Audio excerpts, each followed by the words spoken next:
विद्यार्थी मित्रांनो, सह्याद्री ट्युटोरियल्समध्ये तुमचं स्वागत आहे. व्हिडिओच्या सुरुवातीला सांगणार आहे, की होमवर्क खूप देणार आहे. व्हिडिओच्या शेवटी मी होमवर्क देणार आहे आणि तुम्हाला तो आजच लगेच कंप्लीट करायचा आहे. बरं त्याच्या पाठीमागचं कारण काय? पुन्हा तेच, की सी-ई-टीमध्ये वायवा सीरीज कंप्लीट करणारा मुलगा केमिस्ट्रीमध्ये पैकीच्या पैकी मार्क मिळवणार आहे 100% गॅरंटेड. पण कोण? नुसता व्हिडिओ बघणारा, नुसतं लाईक करणारा, व्हिडिओ कंप्लीट न बघणारा नाही, पूर्ण होमवर्क करणारा स्टुडंट की जो तू आहेस. मी जाणून-बुजून असं बोललोय की तू. तर मला तुमच्याशी कनेक्ट व्हायचंय लक्षात घ्या. मी तुम्हाला क्लिअरली सांगतो, जशी सीरीजचा पहिला व्हिडिओ येतो ना, कुठलीही सीरीज असू दे, व्ह्यूज बघा जास्त असतात.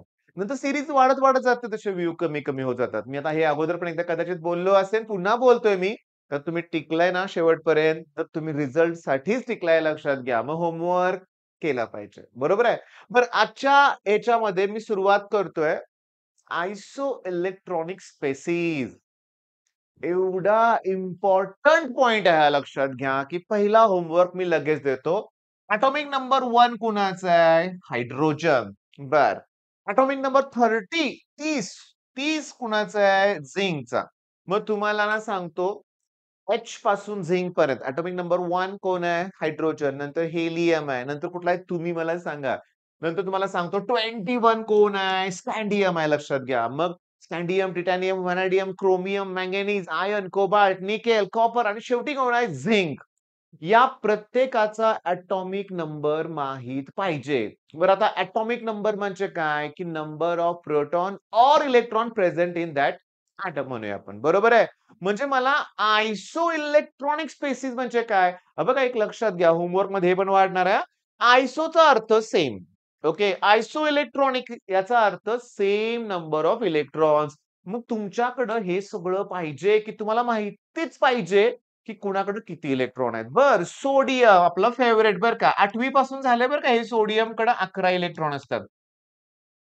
आता माझी 8th स्टँडर्डच्या मुलांचा पण हा होमवर्क आहे बरं का. त्यांना हा होमवर्क आहे, की हा सगळा होमवर्क मी करून घेतलाय सगळ्यांच्याकडून. मग मला सांगा सोडियमकडे 11 इलेक्ट्रॉन आहेत, बरोबर आहे. पण सोडियम काय करतो, की ऑक्टेट कंप्लीट करण्यासाठी 1 इलेक्ट्रॉन देतो. आता सोडियमकडे 11 प्रोटॉन आहेत आणि 11 इलेक्ट्रॉन आहेत. कारण एटॉमिक नंबर म्हणजे काय? जेवढे प्रोटॉन तेवढेच इलेक्ट्रॉन. मग इलेक्ट्रॉन जर 11 असतील, तर प्रोटॉन 11 आहेत. मग 11 पॉझिटिव्ह चार्ज आहेत आणि 11 निगेटिव्ह चार्ज आहेत. मग टोटल एटम हा इलेक्ट्रिकली न्यूट्रल असतो. तर टोटल 0 होणार आहे. जेव्हा यातला एक इलेक्ट्रॉन सोडियम देणार, तेव्हा त्याच्याकडे एवढेच इलेक्ट्रॉन उरणार. -10 येणार त्याच्यावरचा चार्ज.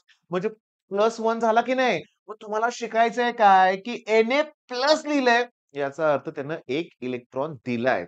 आता मॅग्नेशियमच्या व्हॅलेन्स शेलमध्ये 2 इलेक्ट्रॉन असतात. 2s2 मग तो 2 इलेक्ट्रॉन देणार आहे. मग Mg1 तर प्लस प्लस असं लिहिलं जाईल बरं का किंवा 2 प्लस लिहिलं जाईल. अॅल्युमिनियम 283 तो 3 इलेक्ट्रॉन देणार आहे. म्हणजे तुम्ही 3 प्लस लिहू शकता. मग त्याने 3 इलेक्ट्रॉन डोनेट केलेत. तुमच्या डोक्यात काय आलं, की जर इथं प्लस असेल याचा अर्थ लॉस ऑफ इलेक्ट्रॉन. एकदा प्लस 1 इलेक्ट्रॉन दिलंय. 2 वेळा प्लस 2 इलेक्ट्रॉन दिले. आता उलटं त्याच्या. जर मायनस असेल तर, जर असं लिहिलं असेल तर O मायनस मायनस तर याचा अर्थ त्या ऑक्सिजनने 2 इलेक्ट्रॉन घेतलेत. मग ऑक्सिजनचा होमवर्क, ऑक्सिजनचा ॲटॉमिक नंबर किती? सांगतो तुम्हाला. नीट लक्ष द्या. बघा मी एकदम व्यवस्थित सांगतो. Carbon, nitrogen, oxygen. कार्बनच्या पहिल्या शेलमध्ये 2 इलेक्ट्रॉन, नायट्रोजनच्या पहिल्या शेलमध्ये, ऑक्सिजनमध्ये सुद्धा 2 इलेक्ट्रॉन. बरोबर आहे. कार्बनच्या लास्ट व्हॅलेन्स शेलमध्ये 4 इलेक्ट्रॉन असतात. नायट्रोजनकडे 5 असतात. ऑक्सिजनकडे 6 असतात. ओके. मग याचा ॲटॉमिक नंबर आहे 6, याचा 7, याचा 8. ओके. आलं का लक्षात? मी काय सांगतोय ते. पण थांबा. मी तुम्हाला सांगतोय काय ते समजून घेण्याचा प्रयत्न करा. इथे मुलं गोंधळतात. सर ऑक्सिजनचा तर 16 नंबर आहे 16. अरे तो एटॉमिक मास नंबर आहे. तो प्रोटॉन आणि न्यूट्रॉनची ॲडिशन असते लक्षात घ्या. प्रोटॉन आणि न्यूट्रॉन. तेव्हा गोंधळू नका. आणखीन काय गोंधळ होतो माहितीये का? मी विचारलं ना ऑक्सिजनचा मोलार मास किती? तरी 16 सांगतात. ओके. किंवा मॉलिक्युलर मास म्हणलं की 16 नाही. ऑक्सिजनचा मॉलिक्युलर फॉर्म्युला O2 आहे. मग त्या 2 ऑक्सिजन एटम आहेत. एकाचा मास नंबर 16 आहे. तसे 2 आहेत म्हणजे 32 येणार. बरं आता जाऊ दे. आता तुम्हाला होमवर्क मी प्रचंड दिलेला आहे. पॉझिटिव्ह, निगेटिव्ह चार्ज म्हणजे पण काय एक्सप्लेन केले. किती वेळ लागला बघा बघू जरा रे. 2 ते 3च मिनिटात मी हे एक्सप्लेन केलं. बरोबर आहे. मग सर याच्यावर चान्सेस काय की सीईटीला प्रश्न येणार? ढिगाणं प्रश्न येणार आहेत. आज जो मी होमवर्क देणार आहे ना, त्याच्यावर ढिगाणं प्रश्न आहेत लक्षात घ्या. बरं, पहिला क्वेशन समोर तुमच्या आहे. Okay. Which of the following pair is example of isoelectronic? Isoelectronic. आता मला माहित आहे isoelectronic याचा अर्थ सेम नंबर ऑफ. मी आता पहिल्या ऑप्शन पासून सुरुवात करतो. Okay, Na plus. चला Na प्लस याचा अर्थ सोडियमनं 1 इलेक्ट्रॉन दिलाय म्हणजे याच्यात 10 इलेक्ट्रॉन आहेत. ऑक्सिजनकडे किती इलेक्ट्रॉन होते रे? 8.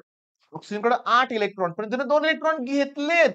मायनस मायनस मग 8 2 झाले किती? 10. पास. पुढचे ऑप्शन चेक करायची गरजच नाहीये. पण आपण इथे शिकवतोय ना, आपण चेक करूया. सांगा, मी तुम्हाला होमवर्क दिलाय 1 ते 30 बरोबर आहे. एक काम करा, व्हिडिओ पॉज करून पहिला तर इमिडिएटली 1 ते 30 ॲटॉमिक नंबर कोणाचा आहे बघा. आणि फ्लोरीनचा ॲटॉमिक नंबर 9 आहे. ऑक्सिजनकडे 10 इलेक्ट्रॉन आहेत कारण मायनस मायनस दिलंय. मग ह्या दोघांचे इलेक्ट्रॉन सेम नाहीयेत. याचा अर्थ हे आयसो इलेक्ट्रॉनिक नाहीये. Argon 18 electron. अॅल्युमिनियम 3+. अॅल्युमिनियमकडे 13 इलेक्ट्रॉन आहेत. लिहिले 3+ याचा अर्थ 3 इलेक्ट्रॉन दिले, नाही मॅच होत. पोटॅशियम 19, कॅल्शियम 20 ॲटॉमिक नंबर 20 आहे कॅल्शियमचा. पण 2 इलेक्ट्रॉन दिले की 18. कुठं एकाच ठिकाणी मॅच होतंय आणि त्याच स्पेसिस आयसो इलेक्ट्रॉनिक आहेत. अरे आता तरी डोळे उघडले का? तुम्हाला क्लिअरली सांगतो, ही वायवा सीरीज म्हणजे जादू आहे लक्षात घ्या. त्याच्या बाहेरचं काही येणार नाहीये आणि आपलं टायटल काय असतं रे वायवा सीरीजचं? 20 पेक्षा जास्त क्वेश्चन 2च मिनिटात. बरं एवढं कुणी केलंय का? केलंय! केलंय. मी तुम्हाला सांगतो माझे जे स्टुडंट आहेत ना, त्यांना फिजिक्स, केमिस्ट्रीच्या पेपरमध्ये जे एक्स्ट्राऑर्डिनरी ऐकणारी मुलं बरं का, म्हणजे 50% चा पण मुलगा आहे आमचा, की ज्यानं केलंय, आमचं ऐकलंय. फिजिक्स, केमिस्ट्रीला 100 प्रश्न सोडवायचे.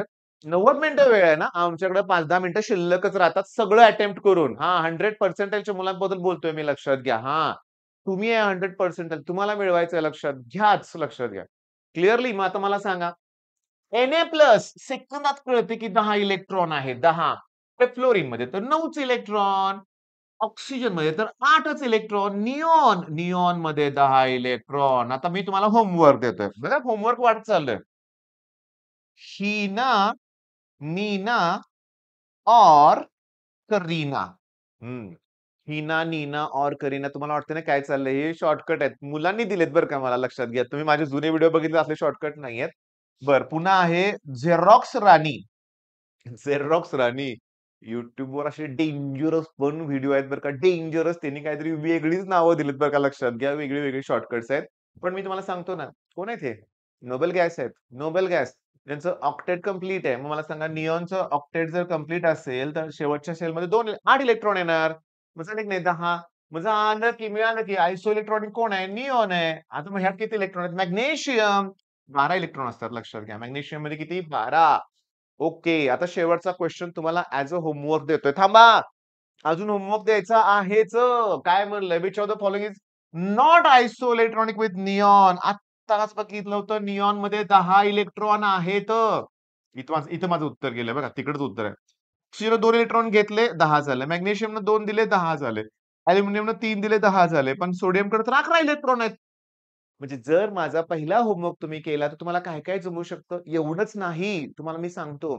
तुम्हाला इफेक्टिव्ह एटॉमिक नंबर कोऑर्डिनेशन कंपाउंडमध्ये आहे. तिथं पण एटॉमिक नंबर लक्षात असावा लागतो. त्याच्यानंतर मॅग्नेटिक मोमेंट आहे.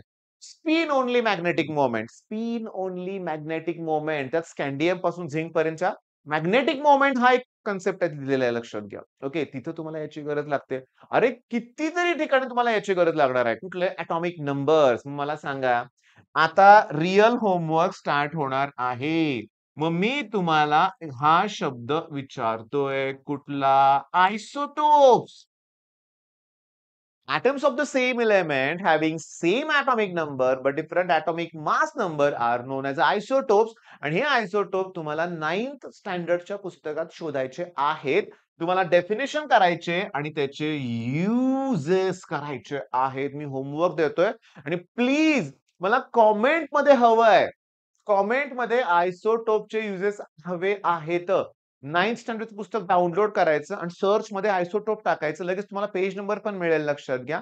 आणि तुम्ही ॲट एनी कॉस्ट लक्षात घ्या. मला आयसोटोपचे सगळे युजेस कॉमेंटमध्ये पाहिजेत हं. कॉमेंटमध्ये हां.